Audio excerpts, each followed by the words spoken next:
मूली की तरह काटा जा रहा है, हिंदुओं को फूस के फूलों की तरह जलाया जा रहा है, लेकिन हम खामोश हैं, हिंदू चुप है। भारत के हिंदुओं को भारत सरकार विशेष रूप से अब कुछ कदम उठाना चाहिए। हत्या के बाद हत्या और हिंसा के बाद हिंसा, हिंसाओं का दौर ही जारी हो गया है।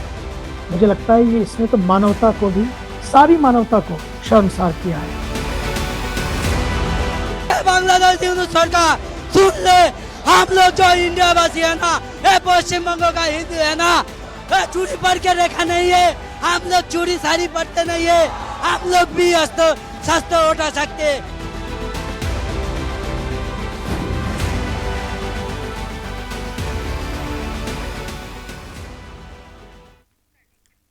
और चलिए अब आगे बढ़ते हुए बात बांग्लादेश में हिंदुओं के बिगड़ते हालात की। यूनुस राज में हिंदुओं पर हमला जारी है। कोई ऐसा दिन नहीं जब हिंदुओं पर हमला नहीं हो रहा। जब से यूनुस सत्ता में आए हैं तब से हिंदुओं पर हमलों की घटना जो है वो लगातार बढ़ती जा रही है और ये आंकड़ा अब 2900 पहुंच चुका है। यानी अभी तक हमले के जो 2900 घटनाएं वो सामने आ चुकी हैं। पिछले एक हफ्ते में ही, एक सप्ताह में ही 2 हिंदुओं की हत्या की घटना ने हिंदुओं को गुस्से से भर दिया है। अब बांग्लादेश की बात करें तो बांग्लादेश से लेकर हिंदुस्तान तक हिंदू सड़कों पर उतरे हैं। यूनुस सरकार के खिलाफ लगातार प्रदर्शन में जुटे हुए हैं।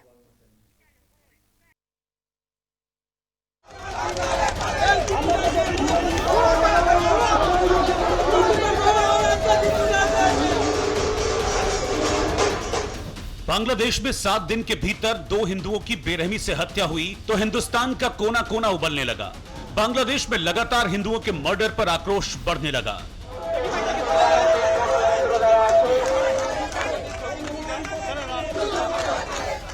बांग्लादेश की मोहम्मद यूनुस सरकार के खिलाफ हिंदुओं का गुस्सा तब और भड़का जब दीपू चंद्र दास के बाद एक और हिंदू युवक अमृत मंडल का बड़ी बेरहमी से कत्ल कर दिया गया।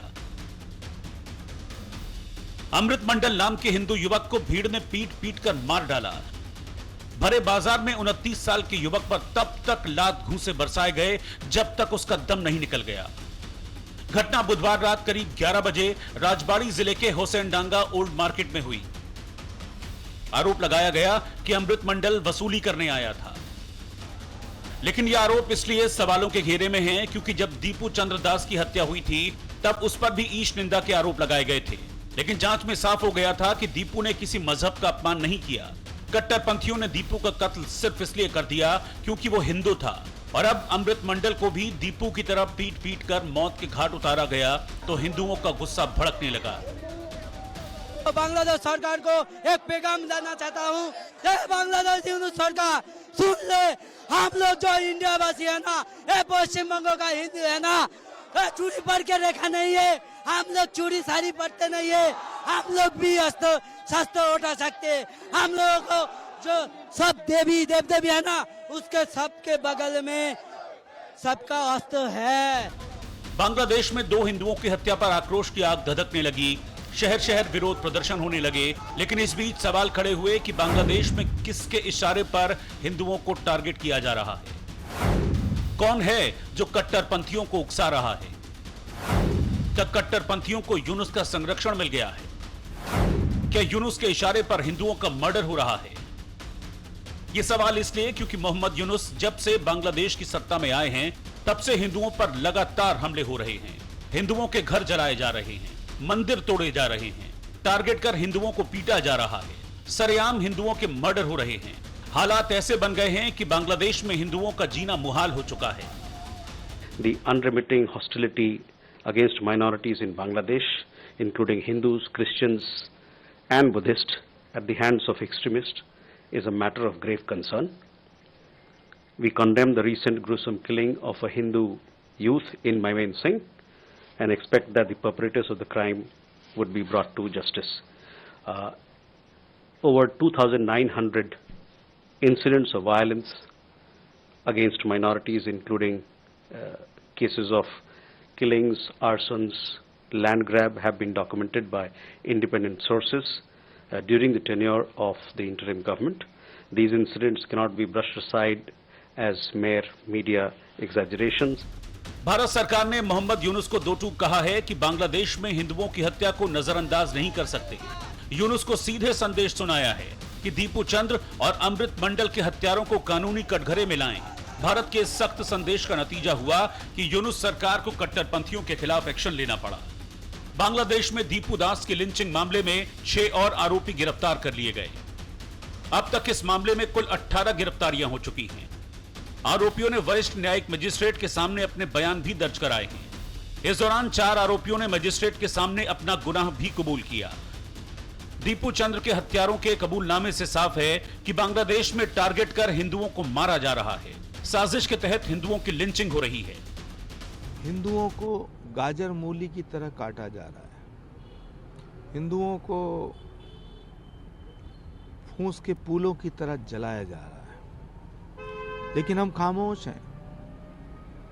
हिंदू चुप है, क्योंकि हिंसा करना हमारा ना धर्म है ना फितरत। आज वीर बाल दिवस है। इतना जुल्म तो औरंगजेब ने भी नहीं किया। बांग्लादेश में जो जुल्म हिंदुओं पे हो रहा है, इतना जुल्म किसी बादशाह ने नहीं किया। बांग्लादेश में हिंदुओं के लिए हालात लगातार खराब होते जा रहे हैं। बांग्लादेश में अल्पसंख्यकों के हित में काम करने वाली संस्था की ओर से दावा किया गया है कि इस साल जनवरी से अब तक 50 से ज्यादा गैर मुस्लिमों की हत्या हो चुकी है और इसके पीछे कई वजह बताई गई है। डर फैलाने के मकसद से हिंदुओं पर हमले हो रहे हैं। कुछ कट्टरपंथी समूह धर्म के नाम पर लोगों को भड़का रहे हैं। झूठी खबरें या धार्मिक अपमान से जुड़ी पोस्ट सोशल मीडिया पर फैलाई जा रही हैं। और ऐसे ही पोस्ट की वजह से दीपू चंद्र दास की कट्टरपंथियों की भीड़ ने बेरहमी से हत्या की थी। इसके बाद अमृत मंडल नाम के हिंदू युवक को भी पीट पीट कर मारा गया, जिससे हिंदुओं का गुस्सा बढ़ गया है। 1000 साधु मठ मंदिर से निकल के आया है। ये दीपू दास जो होता हुआ उसका खिलाफ, और बांग्लादेश में डेली हिंदू निर्यातन बंद करो। आज डेप्यूटी हाई कमिश्नर 4 दिन से लड़ाई चल रहा है। मिलने के लिए उन्होंने बताया हम लोग, मैं और 5 साधु अंदर जाऊंगा, बात करके आऊंगा। पूरा शांतिपूर्ण तरीके से हमारी कर्मसूची होगा। वो लोग हम लोग को क्या एक्शन लिया और आने वाला दिन में हिंदू के ऊपर अत्याचार बंद हो, ये हमारी मांग है। बांग्लादेश में हिंदुओं पर हो रहे हमले के विरोध में बीजेपी नेता शुभेंदु अधिकारी ने हिंदुवादी संगठनों के साथ कोलकाता में विरोध जाहिर किया। गले में दीपू चंद्र दास की तस्वीर लटकाकर बांग्लादेश के डिप्टी हाई कमीशन के बाहर प्रदर्शन किया और मोहम्मद यूनुस के खिलाफ हल्ला बोल दिया। एक डिमांड है जे उधर में बांग्लादेश में जो हिंदू का अत्याचार कर रहा है वो बंद करना चाहिए।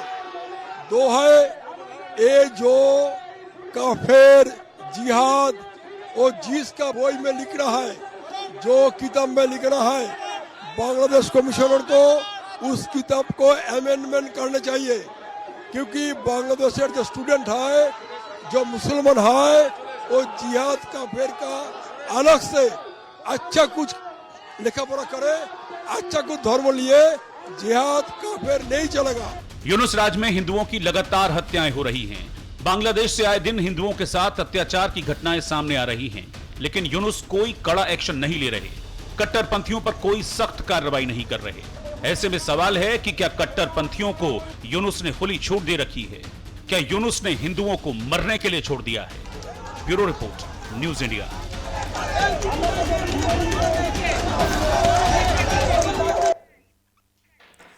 तो भाई आगे बढ़ लेते हैं। अब आपको बताएं, जब बांग्लादेश में हिंदुओं के खिलाफ हो रही हिंसा लगातार जारी है और इन सब के बीच बीएनपी के कार्यकारी अध्यक्ष तारिक रहमान 17 साल बाद बांग्लादेश वापस लौटे हैं और आते ही उन्होंने ये कह दिया है कि वो सेकुलर बांग्लादेश बनाएंगे। लेकिन सवाल ये है कि अगर तारिक रहमान सत्ता में आए तो क्या हिंदुओं पर हो रहे अत्याचार रोक पाएंगे?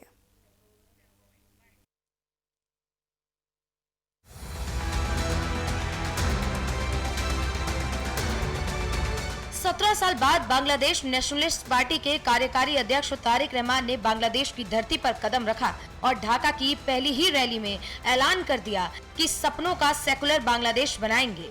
जहां हिंदू, मुस्लिम, बौद्ध, ईसाई सब सुरक्षित होंगे। ऐसा बांग्लादेश जहां सभी लोग अपना अधिकार पा सकेंगे, अपनी आवाज उठा सकेंगे। বাংলাদেশের মানুষ কথা বলার অধিকার ফিরে পেতে চায়, তারা তাদের গণতান্ত্রিক অধিকার ফিরে পেতে চায়। বাংলাদেশের মানুষ চায় তারা তাদের যোগ্যতা অনুযায়ী ন্যায্য অধিকার পাবে। প্রিয় ভাই বোনেরা, আজ আমাদের সময় এসেছে সকলে মিলে দেশ গড়ার।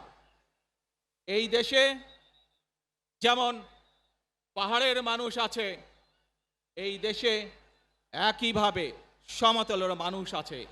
এই দেশে মুসলমান, বৌদ্ধ, খ্রিস্টান, হিন্দু সহ বিভিন্ন ধর্মের মানুষ বসবাস করে। আমরা চাই সকলে মিলে এমন একটি বাংলাদেশ গড়ে তুলব আমরা, যেই বাংলাদেশের স্বপ্ন একজন মা দেখেন। तारिक रहमान ने सभी धर्मों और आस्थाओं के लोगों को साथ लेकर चलने वाले समावेशी समाज की बात की, लेकिन सवाल खड़े हुए कि क्या तारिक रहमान कट्टरपंथियों पर नकेल कस पाएंगे? सत्ता में आए तो क्या हिंदुओं पर अत्याचार करने वाले कट्टरपंथियों पर कार्रवाई करेंगे? क्या बांग्लादेशी अल्पसंख्यकों के अधिकार की रक्षा करेंगे? सवाल इसलिए क्योंकि तारिक रहमान के बांग्लादेश वापसी से कुछ ही घंटे पहले ही एक और हिंदू युवक की पीट-पीट कर हत्या कर दी गई थी। इससे पहले चटगांव में 8 हिंदुओं के घर जलाए गए थे, हिंदुओं के साथ मारपीट की गई थी। लेकिन अपने पहले भाषण में तारिक रहमान ने हालिया हिंसा, आगजनी और हिंदुओं की हत्या की घटनाओं को सीधे तौर पर न ही उनकी निंदा की और न ही पीड़ितों के प्रति संवेदना जताई। ऐसे में सवाल ये है कि तारिक रहमान ने सेकुलर बांग्लादेश की जो बातें कही हैं, उसके क्या मायने हैं? तारिक रहमान का जो वक्तव्य है, जो भाषण है, उसमें कई ऐसे अंश हैं जो कि जिनको कि चुनावों से जुड़ा हुआ देखा जाना चाहिए। पहली बात तो ये कि जिस तरह से आपने उनके बयान के पक्षों को जाहिर किया है, उससे ये लगता है कि वो चाहते हैं कि अवामी लीग के जो सदस्य हैं, जो उनके समर्थक हैं, वो बीएनपी के विरुद्ध न जाएं और या तो तटस्थ रहें या बीएनपी के लिए वोट करें। बांग्लादेश के अगले प्रधानमंत्री बनने के ख्वाब देख रहे तारिक रहमान हर कदम फूंक फूंक कर रख रहे हैं, लेकिन तारिक रहमान के अतीत के पन्नों को अगर पलटा जाए तो संभावनाएं कम ही लगती हैं कि बांग्लादेशी हिंदुओं की सुरक्षा के लिए कोई सख्त कदम उठाएं। क्योंकि 1992 में खालिदा जिया की सरकार के वक्त हिंदुओं पर 4000 से अधिक हमले हुए थे। कई हिंदू मंदिरों को आग लगा दी गई थी। कई हिंदू मोहल्ले को रातों रात खाली करवा दिया गया था।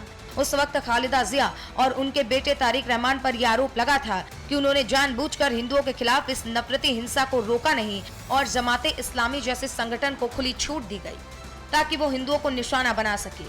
खालिदा जिया की सरकार में साल 2001 से 2006 के बीच हिंदुओं के खिलाफ कई हिंसक घटनाएं भी हुई। तारिक रहमान पर यह आरोप लगता है कि उन्होंने उस दौर में हिंदू विरोधी कट्टरपंथियों को संरक्षण दिया, भारत विरोधी भावनाओं को काफी भड़काया। लेकिन तारिक ने हालिया साल में भारत विरोधी बयानबाजी से परहेज किया और संतुलित विदेश नीति की बात कही। हालांकि बीएनपी के भीतर मौजूद उनके भारत विरोधी रुख को पूरी तरीके से नजरअंदाज भी नहीं किया जा सकता। यही वजह है कि ढाका के हर हलचल पर भारत की पैनी नजर है। तारिक रहमान अगर सत्ता में आए तो भारत की क्या रणनीति होगी, इस पर सबकी निगाहें टिकी हैं। Bureau report, news India. और चलिए फिलहाल इसी रिपोर्ट के साथ यहाँ पर रुकने एक छोटे से ब्रेक के लिए। आप कहीं मत जाइएगा, फौरन लौटेंगे। हिंदुओं को गाजर मूली की तरह काटा जा रहा है, हिंदुओं को फूस के फूलों की तरह जलाया जा रहा है, लेकिन हम खामोश हैं, हिंदू चुप है। भारत के हिंदुओं को भारत सरकार विशेष रूप से अब कुछ कदम उठाना चाहिए। हत्या के बाद हत्या और हिंसा के बाद हिंसा, हिंसाओं का दौर ही जारी हो गया है। मुझे लगता है ये इसने तो मानवता को भी, सारी मानवता को शर्मसार किया है। बांग्लादेश हिंदू सरकार सुन ले, हम लोग जो इंडिया वासी है ना, ये पश्चिम बंगाल का हिंदू है ना, चूड़ी पहन के रेखा नहीं है, हम लोग चूड़ी साड़ी पहनते नहीं है, हम लोग भी शस्त्र उठा सकते।